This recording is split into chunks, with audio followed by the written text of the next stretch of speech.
जिले की अररिया में कुल 6 विधानसभा सीटें आती हैं। ताजा रुझानों के अनुसार आरजेडी कांग्रेस गठबंधन को 4 सीटों पर और जेडीयू बीजेपी गठबंधन को 2 सीटों पर फायदा मिल सकता है। जनस्वराज और एआईएमआईएम दोनों यहां पिछड़ती नजर आ रही हैं। अररिया में इस बार महागठबंधन की पकड़ मजबूत दिख रही है, लेकिन कुल अंतर बहुत बड़ा नहीं है। अब बढ़ते हैं किशनगंज जिले की ओर। किशनगंज में कुल 4 विधानसभा सीटें हैं। रुझानों के अनुसार आरजेडी कांग्रेस गठबंधन को 2 सीटों पर, जेडीयू बीजेपी गठबंधन को 1 सीट पर और एआईएमआईएम को 1 सीट पर बढ़त मिलती दिखाई दे रही है। जनस्वराज पार्टी यहां भी शून्य पर है। किशनगंज में इस बार मुकाबला 3 दिशाओं में बंटा हुआ है और यहां एआईएमआईएम भी मजबूत उपस्थिति दर्ज कराती दिख रही है। अब अगर कुल 192 सीटों के रुझानों की बात करें तो तस्वीर कुछ यूं बनती है।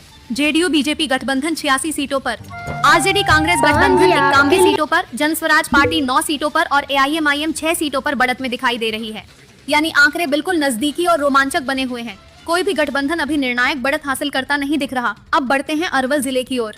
अरवल में कुल 2 विधानसभा सीटें हैं और यहां दोनों सीटों पर आरजेडी कांग्रेस महागठबंधन को बढ़त मिलती दिख रही है। जेडीयू बीजेपी गठबंधन, जनस्वराज पार्टी और एआईएमआईएम तीनों का खाता यहां नहीं खुलता दिख रहा। अरवल में इस बार मुकाबला पूरी तरह महागठबंधन के पक्ष में झुका हुआ दिखाई देता है। अब बात करते हैं मुंगेर जिले की। मुंगेर में कुल 3 विधानसभा सीटें आती हैं। ताजा रुझानों के अनुसार आरजेडी कांग्रेस गठबंधन को 2 सीटों पर और जेडीयू बीजेपी गठबंधन को 1 सीट पर बढ़त मिल सकती है। जनस्वराज और एआईएमआईएम यहां भी पिछड़ते नजर आ रहे हैं। मुंगेर में इस बार महागठबंधन कुछ मजबूत स्थिति में है, लेकिन अंतर बहुत ज्यादा नहीं है। अब बढ़ते हैं सारण जिले की ओर। सारण में कुल 10 विधानसभा सीटें हैं और यहां ताजा रुझानों के अनुसार आरजेडी कांग्रेस महागठबंधन को 7 सीटों पर, जेडीयू बीजेपी गठबंधन को 1 सीट पर, जनस्वराज पार्टी को 1 सीट पर और एआईएमआईएम को 1 सीट पर बढ़त मिलती दिखाई दे रही है। यहां इस बार महागठबंधन बहुत आगे दिखाई देता है और एनडीए को बड़ा नुकसान होता दिख रहा है। अब अगर बिहार की कुल 207 विधानसभा सीटों के रुझानों को देखें तो एनडीए गठबंधन 88 सीटों पर, महागठबंधन 102 सीटों पर, जनस्वराज पार्टी 10 सीटों पर और एआईएमआईएम 7 सीटों पर बढ़त में दिखाई दे रहे हैं। मुकाबला बेहद दिलचस्प और नजदीकी होता जा रहा है। अब बढ़ते हैं शेखपुरा जिले की ओर। शेखपुरा में कुल 2 विधानसभा सीटें आती हैं। रुझानों के अनुसार आरजेडी कांग्रेस गठबंधन और जेडीयू बीजेपी गठबंधन दोनों को 1-1 सीट पर बढ़त मिलती दिख रही है।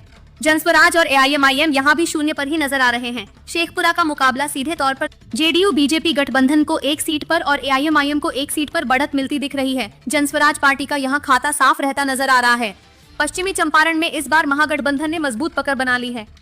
अब बढ़ते हैं लखीसराय जिले की ओर। लखीसराय में कुल 2 विधानसभा सीटें हैं और दोनों सीटों पर आरजेडी कांग्रेस महागठबंधन को बढ़त मिलती दिखाई दे रही है। एनडीए, जनस्वराज और एआईएमआईएम तीनों यहां पिछड़ते नजर आ रहे हैं। लखीसराय में मुकाबला बिल्कुल एकतरफा दिख रहा है। अब बढ़ते हैं शिवहर जिले की ओर। शिवहर में केवल 1 विधानसभा सीट है और इस सीट पर भी आरजेडी कांग्रेस गठबंधन को बढ़त मिलती दिखाई दे रही है। एनडीए, जनस्वराज और एआईएमआईएम